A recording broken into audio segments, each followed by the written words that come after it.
Bryce Lewis, friend. Steel Brown, friend. Bryce Brown, friend. Jake Reed, friend. And Sean Rawls behind the camera. Alright, so back in the 1940s, many of you may have heard of the ever-famous World War II reporter Ernie Pyle. In case you haven't, well, he was famous and he did a lot of reporting, including taking pictures as well as writing back home to be put in the newspapers.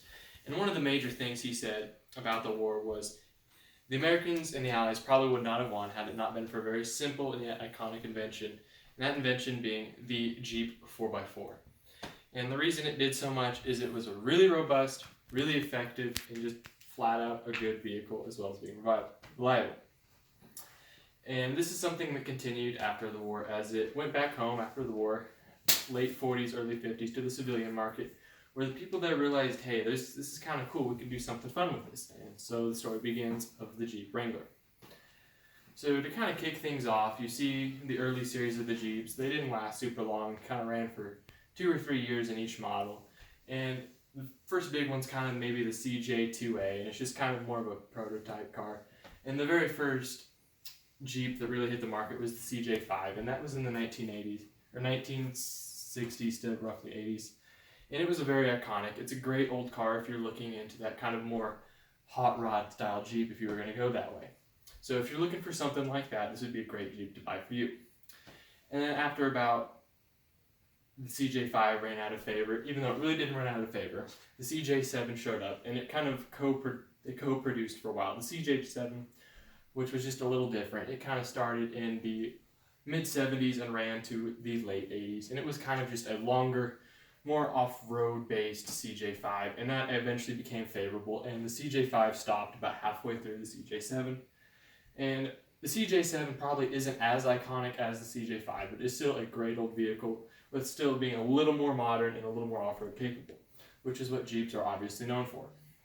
And then moving from that, we have a very major change in the Jeep lineup, as AMC, the owner of Jeep, is bought out by Chrysler, and Chrysler, wanting to get their name out there, decided to build and redesign the Jeep and transforming it into the very first Jeep Wrangler, so to say, instead of the CJ series. And it is known as the Jeep Wrangler YJ, and it is the only Jeep ever to feature square headlights. And many people argue, is this desirable or not? It's kind of up to you, personal preference. Personally, it's not my cup of tea. I'm kind of a Jeep purist, so to say, I like the round headlights. But that happened, they had a major redesign, and it went over good for the 90s. In about 1997, we see the first Jeep Wrangler TJ, which is this make and model of vehicle I actually own, so I actually know a little more what I'm talking about here. It went back to the traditional round headlights, and it actually looked quite similar to the CJ7. It was considered a retro styling at the time because it was going back to more 80s, and it just kind of stuck and became the more modern and the traditional Jeep look, and everyone liked it. And the reason it's great is they actually consider this year of Jeep to be the pinnacle of Jeeps, as they are extremely reliable. The iconic Rubicon, or the Extreme Off-Road package, came out during this time, and it's just kind of a cool all-around classy looking vehicle. It's always been really fun. And after that, about 2007, we have the kind of newer, the more common Jeep you might see around today, is the Jeep Wrangler JK. It is the first year of Jeep to offer a 4-door model, and was a major success as they'll drive around literally everywhere.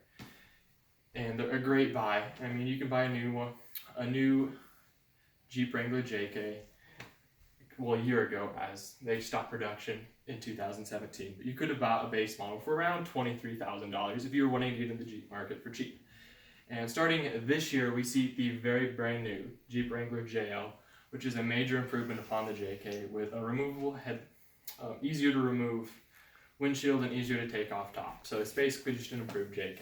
While it's probably a little more expensive, it's probably worth it if you can afford it. Now, on all of the Jeeps, most of them are available to take the top and doors off if they come with a hard top, soft top, or doors. Now, it's not super hard to do. It takes about 10 minutes if you're by yourself, but you're really going to need a second person to take off the hard tops. You usually have to undo a few bolts, a few straps, and some wires, and you're good to go. This is one of the things that make Jeeps so iconic, and what people really love about them is they're just so fun and really sporty. You can get out there and have some fun. So if that's not a good reason to buy it, if you're looking for a great cruising vehicle, that's what this is. As well as that, they're extremely customizable. Like, there is not a vehicle more customizable on the market. If customization is your thing, the Jeep's your thing as well. And moving on from that, obviously what the Jeep is known for is off-road. The Jeeps are crazy good at off-road, so if that's the market you're wanting to get into, go ahead and buy a Jeep. While they're not maybe as good at the Baja type stuff, they're really good at rock crawling, and mountain climbing. So if that's your cup of tea, go ahead and get it. And moving on from all the kind of stuff, you can kind of really look back and appreciate all the history and hard work that's gone into the Jeep. All the design innovations and all the lives it probably did save back in World War II. And with that being said, why would you not want to buy a Jeep? With all of its heritage, it's virtually a win-win situation no matter what you want to buy. It's fairly practical, really great turn radius, decent fuel economy, and a really zippy engine, which is a great city vehicle if you need to get somewhere quick and park. So all in all, the Jeep Wrangler is a great vehicle, and there's no real reason you shouldn't buy one. So yeah.